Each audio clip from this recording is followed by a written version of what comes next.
ջահերթից առաջ էլ իշխանությունները շարունակում են,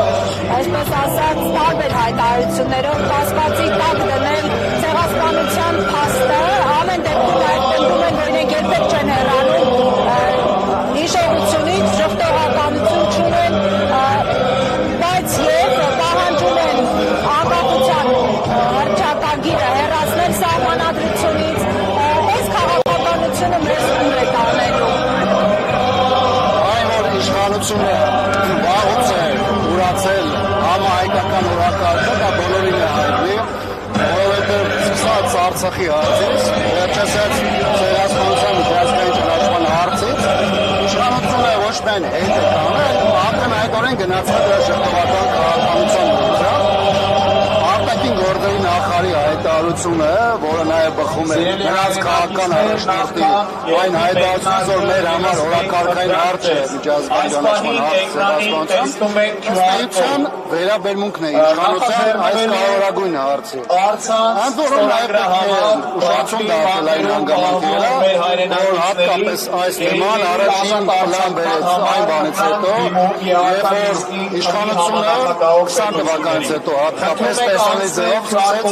հետևականորեն կատարել ադրբեջանական պահանջներուն եւ նախապայմանները։ Առանձին բլոկով իրականացում է թուրքական նախապայմանները, առանձին բլոկով իրականացում է ադրբեջանական նախապայմանները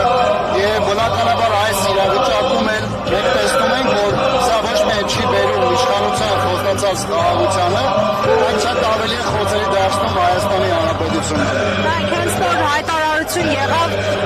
ստորագրահավաք Բաքվի բանտերում ապօրինաբար պահվող գերիների համար, ինչու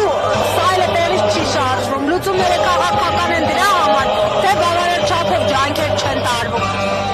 Գիտեք, շատ կարևոր է, որ պետությունը ինքը մտնում է գործընթացի մեջ, իսկ Հայաստանի իշխանությունների դիրքորոշումները, որոնք արտահայտված են, նրանք ըստ էության ցույց են տալիս, որ այս հարցը առաջնային օրակարգի թեմա չէ։ Որոշակի հանդիպումներում իհարկե ֆիկցիվ ձևի կամ կարճ որևէ ձևակերպմամբ փորձ է արվում հիշատակել Բաքվում գտնվող հայերի հարցը, բայց այս թեման շատ ավելի լայն է, որովհետև Ադրբեջանը հաստատում է 23 հայի ներկայությունը ադրբեջանական բանտերում այն դեպքում, երբ որ տարբեր տելեգրամյան ալիքներում, տարբեր վկայություններով Ադրբեջանում գտնվող հայերի թիվը շատ ավելի մեծ է, քան Ադրբեջանը պաշտոնապես հաստատում է։ Կային այնտեղ նաև բռնի անհետացման տասնյակներով դեպքեր եւ այդ մարդկանց հարազատները այսօր բավականին ակտիվորեն նաև պայքարում են, որպեսզի Հայաստանի իշխանությունը կարողանա այս թեման ոչ միայն միջազգայնացնել, այլ հասնել նրան, որ Ադրբեջանը իրական թիվը նաև այս տեսանկյունից հաստատի։ Տեսեք, որ թեմայից խոսում ենք, արդեն 3 թեմա ենք արտարցել, Հայաստանի իշխանության դիրքորոշումը որևէ ձևով հայության մոտեցումները չի արտահայտում, եւ եթե իշխանությունը դա համարում է, որ այդ հիճողականությունը նրա համար է, որպեսզի մենք կարողանանք խաղաղության հասնել, ապա ես եւս մեկ անգամ պնդում եմ, որ այս հիճողականությունը հարված է հասնում Հայաստանի կենսական շահերին, բանակցային գործընթացում Հայաստանի դիրքավորմանը եւ մեր շատ ավելի հետ է գլորում, քան մենք կայինք օրինակ 3-4 կամ 5 տարի առաջ։ Չի արտահայտում հայ ժողովրդի դիրքորոշումը, պետական շահ, ազգային շահ, ամեն դեպքում նրանք շարունակում են դեռ իշխանություն մնալ։ Միանշանակ, որտեղ ստեղից խորը անմիջական անցումը դա իշխանափոխության օրակարգն է,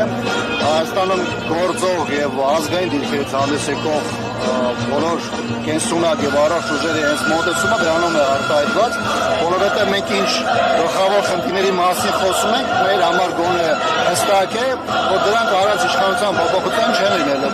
որտեղ սա ոչ թե ինչ-որ պահի տարերայնորեն եկած մոտեցում է արտահայտված, այլ հենց իշխանության գաղափարական մոտեցումն է։ Իսկ իշխանությունը կամ դրա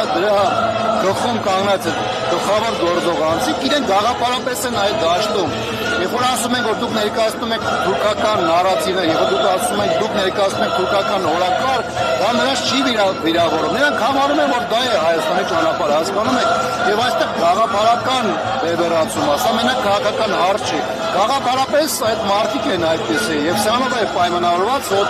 որևէ փոքրիկ փոփոխություն անգամ որևէ առհասարակ քննարկում, դիսկուրս այս քաղաքական իշխանությունը չի կարող բերել այս իրավիճակի որևէ ֆունդամենտալ փոփոխությունների։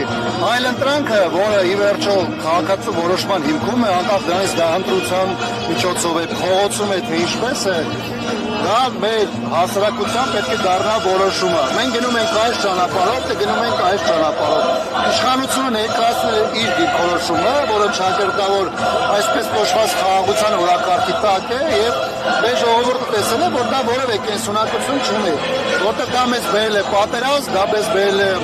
հազարավոր զոհեր, դա մեզ բերել է Արցախի կորուստ, դա բերել է Հայաստանի Հանրապետության իշխան տարածքների կորուստ։ Երկրորդ տեսակետը հիմնարար, դա ներկայացնում են այն ուժերը, որոնք տեսնում են, թե իրականության մեջ ինչի է բերել այս իշխանության քաղաքական կուրսը եւ գաղափարական առումով ինչ է դա հետագայում հանգեցնելու մեր երկրի համար։